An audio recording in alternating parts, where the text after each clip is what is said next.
Hello guys, আমি প্রথমে আব্বুকে নিলাম, তো আব্বুর চশমাটা নিয়ে আব্বুর সাথে মজা করছিলাম। এই হচ্ছে ব্যাপার।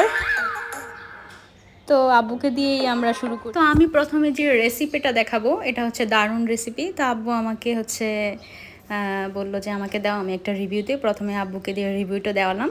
আসলে কি বলবো, খাবারটা এতই মজা হয়েছে, আব্বু বলেছে খুব ভালো হয়েছে, তো আমাকেও খাইয়ে দিচ্ছিল। তো আমিও খুব মজা করে খাচ্ছিলাম। তো রেসিপি আমি আজকে আপনাদের সাথে শেয়ার করব, আপনারা দেখতে থাকুন। প্রথমে আমি কাঁচামরিচ, তারপর হচ্ছে পেঁয়াজ, তারপর হচ্ছে মাংস, মাছ সব কিছু একদম ব্লেন্ডার করে নিয়েছি।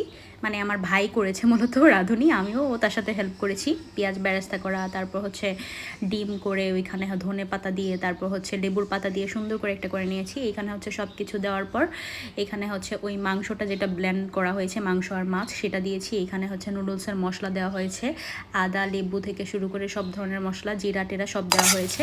তারপর হচ্ছে এটা যে কাবাবটা সেখানে দেওয়া হয়েছে। তারপর আমার ভাই সুন্দর করে এটা রান্না করছিল। তো দেখতে এত মজা লাগছিল, মনে হচ্ছে খেয়েও আমি সুন্দর, মানে কী বলবো, জিভে জল এসে পড়েছে। আর এ দেখতেও খুব ইয়াম্মি লাগছে, ইয়াম্মি লাগছে।